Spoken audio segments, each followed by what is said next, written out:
श्री गुरुभ्यो नमः हरे नमः। हरे हरे नमः।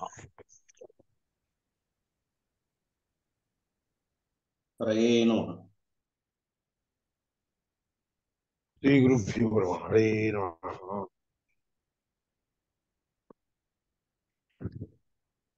आनंदमजरं नित्यम् अजम् अक्षयम् अच्युतम् अनंतशक्तिं सर्वज्ञं नमस्ते गुरु हरे।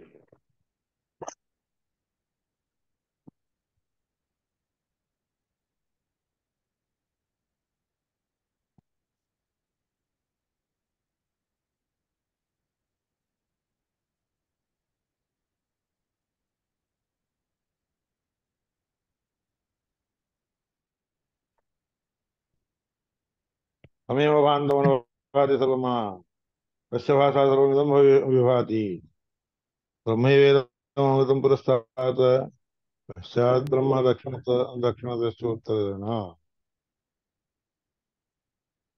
हर्षोदं प्रदास्तस्य रसोदं ब्रह्मैवेदम सुमिदं वरिष्ठम्।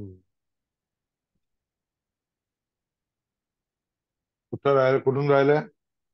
तृतीय खंडाचं सर्वे काय म्हणायचं श्लोक ओरिजिनल भाष्य पूर्ण झालंय. द्वासुपर्ण हा, भाष्य पूर्ण झालंय. द्वासुपर्ण एक मिनिट मला ते बघू दे. हे यथा सुविक्ता पावकान विस्फुल्लिंगा सहस्रशा प्रभवन्ते स्वरूपा तथाक्षरात विविधा सौम्य भावा प्रजा. तृतीय खंडाची सुरुवात.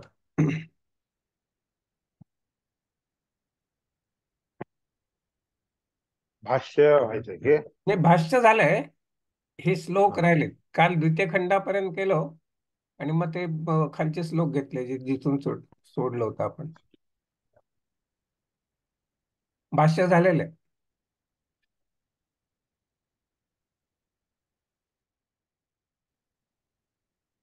हे तदेत सत्यम द्वितीय खंडात सुद्धा सुरुवातीला इथं सुद्धा आहे. हम्म.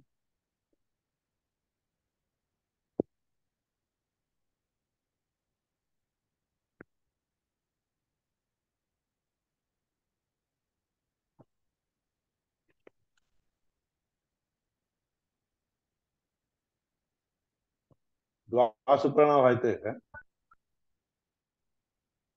सुपर. ब्रह्मैवेतदमृतं आपल्या याच्यात खंड लिहिलेले नाहीत का असे वेगळं वेगळं अध्याय दिले. अध्याय? हा, मग ते तृतीय अध्याय असेल. यथा सिदीप्तात पावकात विस्फुल्लिंगा सहस्रशा प्रवहन्ते स्वरूपा. येत असेल ना मोबाईल मध्ये समोर, मोठं केलं.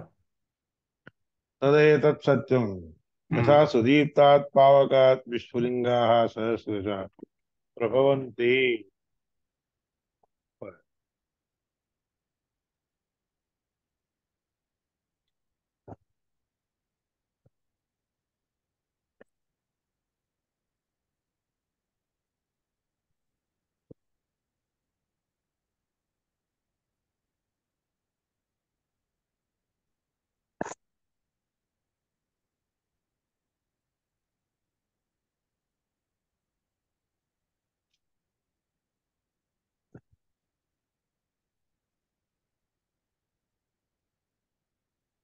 यथा सुदीप्तात् पावकात् स्फुलिङ्गः विस्फुलिङ्गाः सहस्रशः प्रभवन्ति.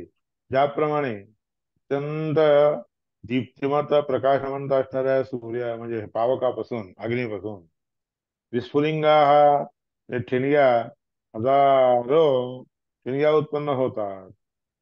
प्रभवन्ते स्वरूपाः तिथे सगळे अग्नीसारखेच असतात ते ठिणग्या. तथा अक्षरात विविधाः सौम्य भावाः प्रजायन्ते. त्याप्रमाणे अक्षर शब्दवाच्य असणाऱ्या परमात्म्यापासून विविध म्हणजे अनेक प्रकारचे हे सौम्य भाव उत्पन्न होतात. अनेक प्रकारचे भाव उत्पन्न होतात. तत्र च एव अपीयन्ति. तत्र कुठे जातात? जे अक्षर शब्दवाच्य असणारे परमात्मा मध्येच विलीन होतात. दिव्यो ह्यमूर्तः पुरुषः स बाह्य अभ्यंतरो ह्यजः. दिव्य असणारा अमूर्त असणारा असा हा पुरुष. अमूर्त म्हणजे त्याला काही मूर्ती नसते बरं का. त्या प्रकारचा हा दिव्य असणारा पुरुष आहे. बाह्य अभ्यंतरो ह्यजा, आतही असतो बाहेर असतो, दोन्हीकडे असतो तो. असे शब्द असते त्याला काही जन्म इत्यादी नसतो, जनन वगैरे इत्यादी नसतो. अप्राण हा प्राण देखील नसतो, मन वगैरे देखील नसतो. तो शुभ्र असणारा असतो. ही अक्षरात परतः पर हा अक्षर शब्द वाच्य असणाऱ्या अग्नीपेक्षाही श्रेष्ठ असणारा हा परमात्मा आहे. हे तस्मात जायते प्राणो, त्याच्यापासून प्राण उत्पन्न होतो, उत्पन्न होत.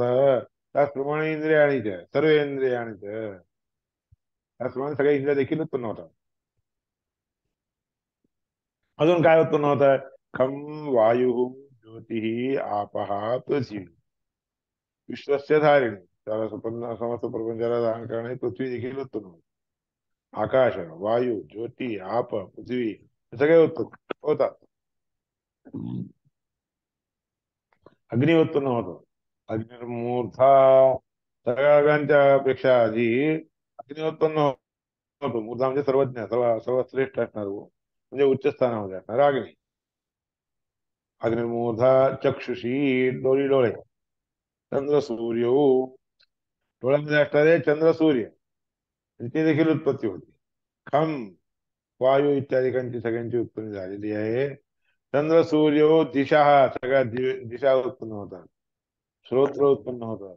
वाक, पाणी, पाद, पायू, उपस्थ वगैरे हे सगळे असतात. श्रोत्रे दिशा, श्रोत्रे वाक, श्रोताश्च वेदाः, विस्तृत असणारे ते विवृत शब्दाचा अर्थ विस्तृत आहे. विस्तृत असणारे ते वेद उत्पन्न होतात. वायू, प्रधान वायू, प्राणवायू, हृदय, विश्व, विश्व म्हणजे समस्त प्रपंच. अस्य मध्याम पृथ्वी, त्या पायापासून पृथ्वी उत्पन्न होते. हे सर्व भूतांतरात्मा, सगळ्या प्राण्यांच्या आतमध्ये असणारा श्रीहरी परमात्माच आहे बरं का. तस्माद अग्नी समिधो, त्याच्यानंतर अग्नी उत्पन्न होतात, समिधा उत्पन्न होतात. यश्च सूर्य, त्यानंतर जो सूर्य आहे की नाही, तो मात पर्जन्य औषधया, जो सूर्य आहे की नाही, सूर्यापासून अग्नी इत्यादी उत्पन्न होतात, समिधा इत्यादी उत्पन्न. सोमापासून काय उत्पन्न होत आहे? पर्जन्य म्हणजे पाऊस, औषधी हे उत्पन्न होतात. पृथिव्याम हे कुठे उत्पन्न होतात? पृथ्वीमध्ये उत्पन्न होतात. पुमान रेत सिंचती, पुरुष जे काही रेतसेचन करतो स्त्रियांच्या गर्भामध्ये, पुमान रेत सिंचती योषितायाम बह्वी ही प्रजा, त्याच्यामुळे अनेक प्रकारचे प्रजा पुरुषापासून उत्पन्न होतात. संप्रभूता प्रसूता, त्या स्त्रियांच्या मध्ये घातलेल्या रेतस पासून अनेक प्रकारचे पुरुष लोक उत्पन्न होतात. तस्माद वचः, त्यानंतर ऋग्वेद, सामवेद, यजुर्वेद, दीक्षा, यज्ञ हे सगळे क्रतवो दक्षिणाश्च, क्रतु यज्ञ, यज्ञ क्रतु म्हणजे यज्ञ, क्रिया केली जाते याकरता त्याला कर्म क्रतु म्हणतात. दक्षिणाश्च, त्याच्यानंतर दक्षिणा देखील उत्पन्न, अनेक प्रकारचे दक्षिणा असतात. संवत्सरश्च, संवत्सर उत्पन्न झाले. यजमानश्च, यजमान देखील उत्पन्न. त्यानंतर लोकाः, सगळे लोक. सोम, हे सगळे सोमयाग वगैरे इत्यादी यज्ञ. यत्र पवते, यत्र सूर्य, ज्या ठिकाणी वायू वाहत असतो आणि सूर्य ज्या ठिकाणी संचार करत असतो ते सगळं. तस्माच देवा बहुधा संप्रसूता, त्याच्यापासून पुन्हा सूर्यापासून देवता, अनेक प्रकारचे देवता उत्पन्न झालेले आहेत. संप्रसूता, साध्य लोक, मनुष्य लोक. साध्य लोक म्हणजे ज्यांनी सिद्धी करून घेतलेली असते, जे काही मिळून घ्यायचे ते सगळं मिळून घेतलेले असते, त्या लोकांना साध्य लोक, मनुष्य लोक उत्पन्न होतात. त्यानंतर पशु उत्पन्न होतात. वयांशी, आकाशात फिरणारे म्हणजे पक्षी, पशु पक्षी उत्पन्न होतात. प्राणापानो, प्राण आणि अपान. व्रीही, हे व्रीही म्हणजे धान्य इत्यादी. यवौ, यवस, तपश्च आणि श्रद्धा. तपश्चर्या आणि श्रद्धा. पुन्हा सत्यम ब्रह्मचर्य विशिष्ट. सत्य म्हणजे खरं बोलणं पण ब्रह्मचर्य येतं. ब्रह्मचर्य आचरण व्रताध्ययन संपत्ती ही इत्येतत् ब्रह्म. म्हणजे ब्रह्मचर्य म्हणजे व्रत आणि अध्ययन करण्याची प्रक्रिया. सगळे विधी, कोणतं काय कसे करावेत काय नाही हे सगळे विधी. हम्म. सप्त प्राणा हा प्रभवन. तस्मात 7 प्राण आहेत. 7 प्राण म्हणजे प्राणापान व्यान उदान समान धनंजय कृकला असो, कृकल म्हणून असेल, धनंजय कुळिक किंवा कृकल नाव आहे. हे 7 प्राण होतं. त्यानंतर तस्मात सप्तार्चिषः. त्यानंतर 7 प्रकारचे अर्चिष म्हणजे अग्नी. समिधा, समिधा उत्पन्न होतात. 7 प्रकारचे समिधा उत्पन्न होतात किंवा 7 प्रकारचे होम उत्पन्न. समिधा सप्त होमा. दक्षिणायनीय अध्यायनी क्रिया आणि सायंप्रातः सवन. सायंप्रात सवन, मध्यान्ह सवन, असे सगळे 7 आहेत ते प्रकार बरं का. सप्त प्राणाः प्रभवन्ति तस्मात् सप्त अर्चिषा. समिधा देखील उत्पन्न होतात. सप्त होम, 7 प्रकारचे होम असतात. हे लोका येषु चरंती. सगळे लोक जे चरण करत असतात. हम्म.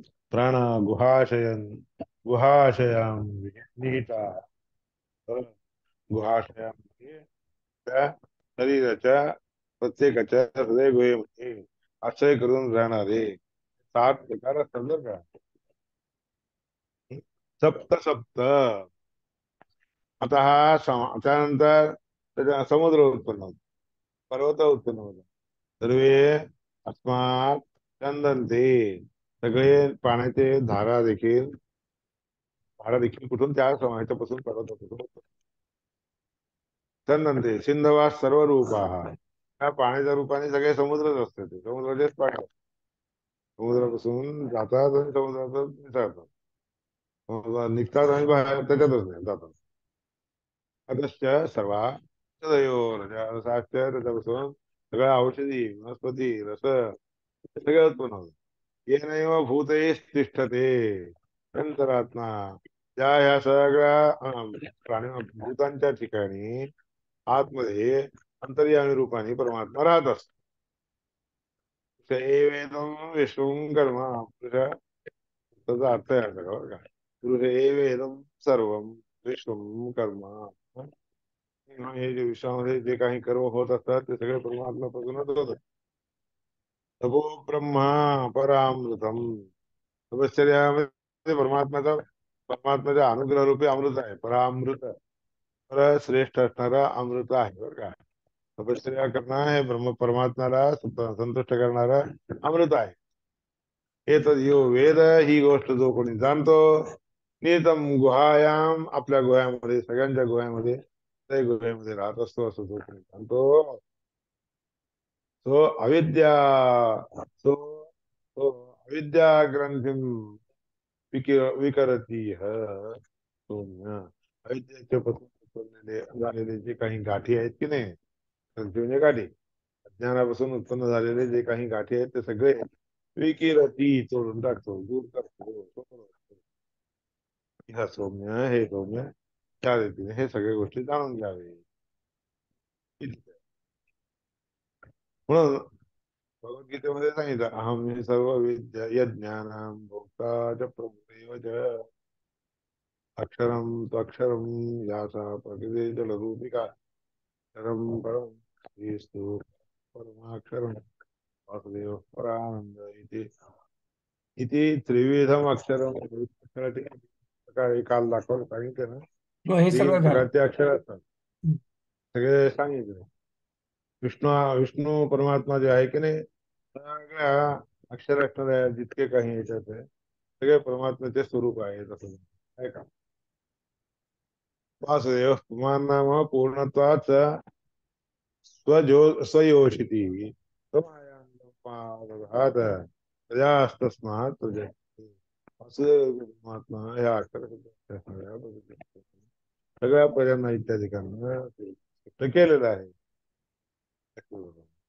सप्तार्चिषः वृत्तयः, 7 प्रकारचे सप्तार्चिषय म्हणून म्हणले ना, 7 प्रकारचे अग्नी असतात म्हणून.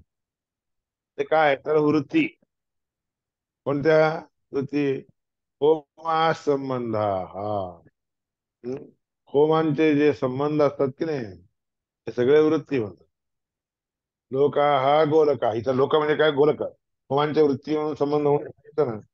होम करायचं सप्तजिव्हा म्हणून सांगितलं गेलं. सप्तजिव्हा 7 प्रकारचे जिव्हा असतात अग्नीला. हं? ते सगळे 7 प्रकारचे ते काली कराली च सुरोहिता याच सुधुंब लिंगिनी विश्वरूची च देवी म्हणून 7 सांगितलं काल. ते सगळे 7 रूपाच्या अग्नीमध्ये आपण आहुती घालतो, ते स्वीकार करतो. अग्नीमध्ये घालून स्वीकार करतो.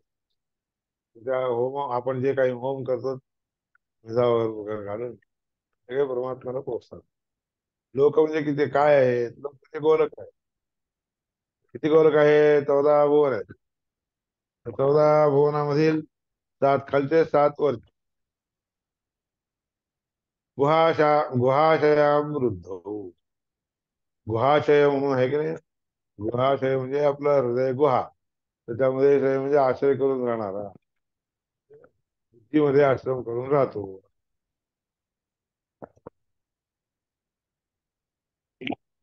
याप्रमाणे सूत्र इत्यादिकांच्या द्वारे हे सगळं समजून घ्यावं. अधिपुरुषम सप्त सप्त, प्रत्येक व्यक्तींच्या मध्ये 7 7 असतात.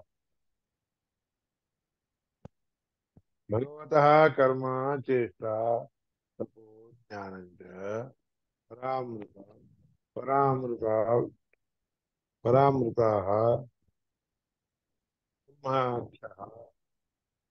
पुरुषो भगवान. आता इथं एक पुरुषामध्ये 7 7 असं सांगितलं. सप्त सप्त भगवंतापासून होणारे 7 प्रकारचे कर्म. भगवतः कर्म, भगवंताचं कर्म आधी पहिला प्रथम भगवंतानी करायचं ठरवून घ्यायचं ठरवलेलं कर्म. ते कर्म म्हणजे चेष्टा, तपश्चर्या, ज्ञान. भगवंताचं कर्म, चेष्टा, तपश्चर्या, ज्ञान, परामर्श, परामृत. तो ब्रह्म चतुर्मुख पुरुष भगवान परमात्मा क्या.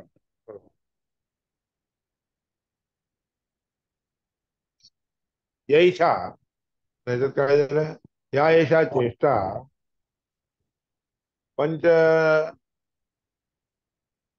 इथं भगवंताचे जे चेष्टा आहेत की नाही, याच्या ज्ञानम परात्मन, हा परमात्म्याचं जे ज्ञान आहे ते तत सर्व भगवानीव. ते धर्म हा बलादय, बल इत्यादी जे धर्म आहेत की नाही, गुणधर्म, ते परमात्म्याचेच आहेत. स्वाभाविक ज्ञान बल क्रिया. आता एक ठिकाणी त्याच्यामध्ये तुम्हाला काय गोष्टी दाखवायच्या तुम्ही जे समजून घ्यायच्या गोष्टी आहेत सांगतो तुम्हाला. एक तर पहिला आवाज जडरूपी चाललाय, असणारी प्रकृती. आवाज मध्ये मध्ये चाललाय.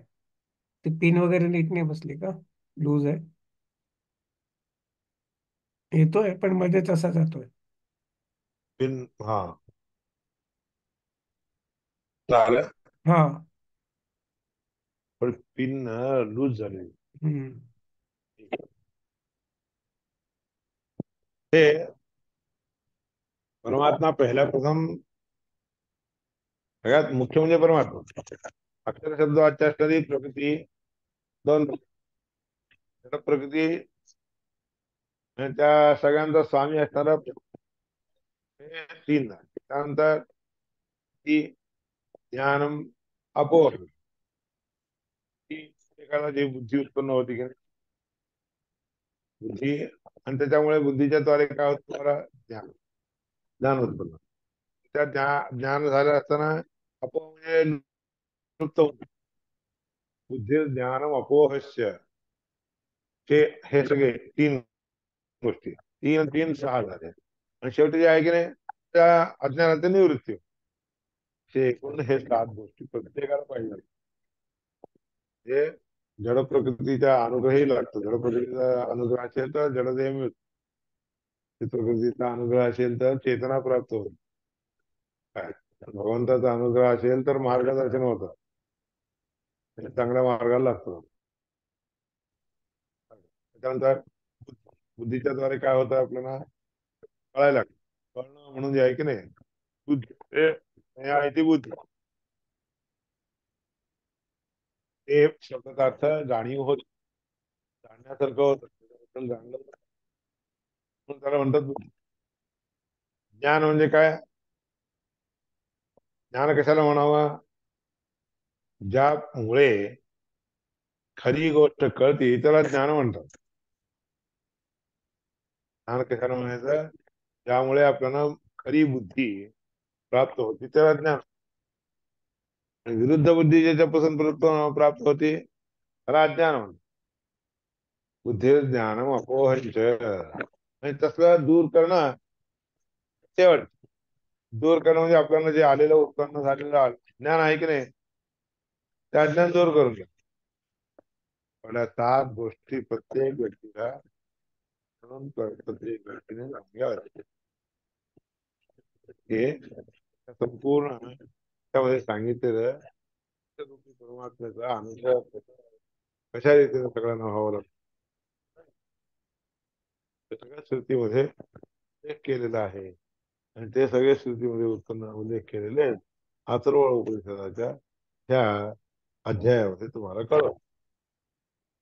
पुरुष एवेदम विश्वम कर्म तपो ब्रह्म परामृशत एतद्यो वेद निहितं गुहायां सहा विद्या ग्रंथी विकृतं करती.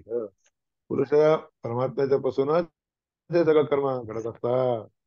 म्हणून तपश्चर्या केली असताना ब्रह्माचे, परमात्म्याचे मूळ आनंद स्वरूप जे आहे ना, सुखरूपी स्वरूप, ते आपल्याला दिसतं. आणि त्याच्यामुळे अज्ञान जे आहे की ना नष्ट होऊन जातं. वेद निहितं गुहायां, आपल्या प्रत्येकाच्या हृदय गुहामध्ये तो भ्रमण करत असतो असं जो कोणी जाणतो, हा अविद्या ग्रंथी विकिरती. तो व्यक्ती विद्या नावाची ही ग्रंथी पाठ सोडून घेतो. हे सौम्य समजून घ्यावं. पण आपण आपल्या अविद्या नावाच्या ग्रंथीला आपणच सोडून घेतो. प्रत्येकांच्या मध्ये हृदयामध्ये राहणार असलेली परमात्मा सात कर्म करत असतो. शेवटचं कर्म कोणतं आहे? अविद्या ग्रंथीला तोडून टाकणे, सोडवणे. विद्या ग्रंथीची गाठ तो सोडून घे. एवढे सात क्रिया प्रत्येक व्यक्तीला होतच असतात. त्याचा कामाचा अभिप्राय असं दाखवलं बरं का. अरे तसं काय. त्याच्यानंतर त्या अथर्व उपनिषदाच्या अध्यायामध्ये काय लिहिलेलं आहे, म्हणजे खंडामध्ये आविहि सन्निहितं गुहाचरं नाम महत पदम.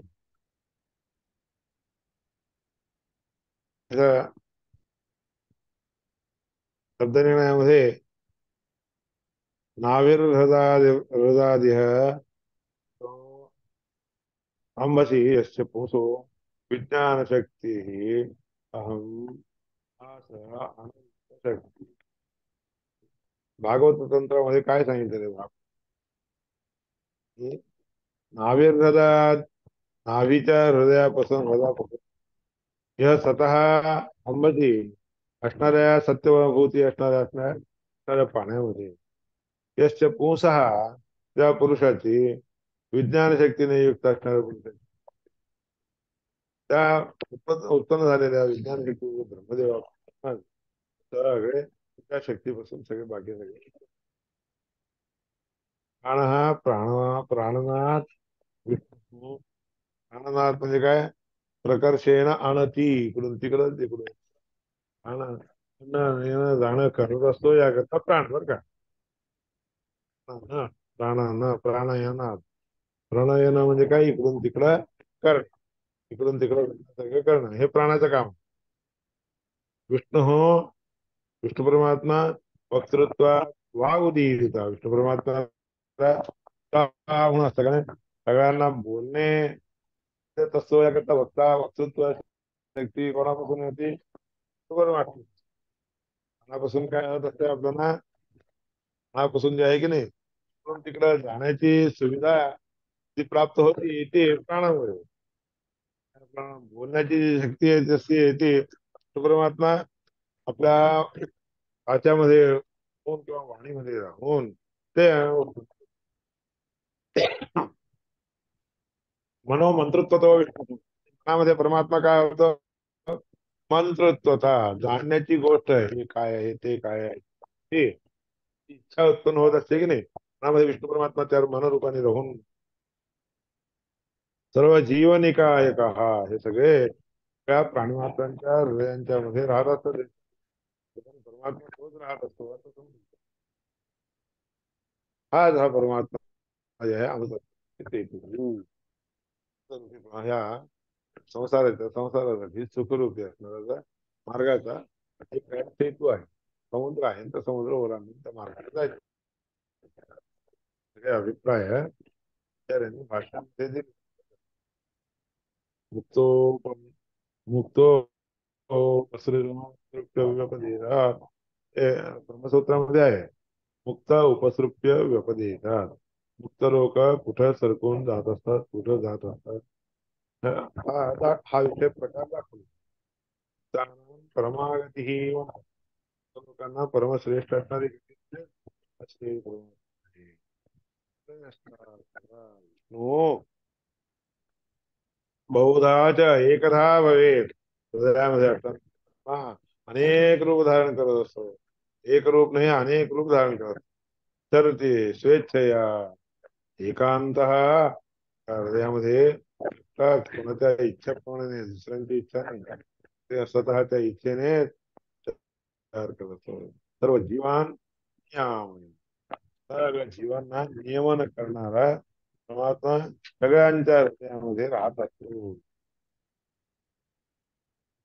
त्याप्रमाणे परमात्म्याचे स्वरूप परा आप्यावरा यस्मात हे विष्णू परा. मोठे लोक म्हणजे परमात्म्यापेक्षा कमी असणारे पण मोठे म्हणून मानले जातात. प्रकृती वगैरे सगळे परा आहे. अवर म्हणजे कमी कमी असणारे असे म्हणजे अग्निद्वय देवानाम अवमहा. सगळ्या देवांच्या मध्ये अवम कोण आहे? कमीत कमी कोण आहे दर्जाचं? कमीत कमी दर्जा असलेला कोण? तर अग्नी. ब्रह्मदेव बरं आहे. आणि त्या सगळ्यांच्या पेक्षाही श्रेष्ठ असल्या कारणाने विष्णू परमात्मा परावर लहान्या मोठ्या सगळ्या लोकांना तोच श्रेष्ठ. ब्रह्मांड मध्य गो नित्यम तपत्ती रव. दुनियामध्ये राहून ब्रह्मांडामध्ये मध्यभागी परमात्मा संतप्त होत असतो, म्हणजे सगळ्या तापत असतो. सूर्यादिकांच्या मध्ये राहून तप्त होत असतो. आता हे पुढे द्वितीय अध्याय पृथ्वी आहे की नाही, सुरू सुरू होती. आविः सन्निहितं गुहाचरं नाम महत पदम् अत्र एतत् सर्वम् अर्पितम्. एतत्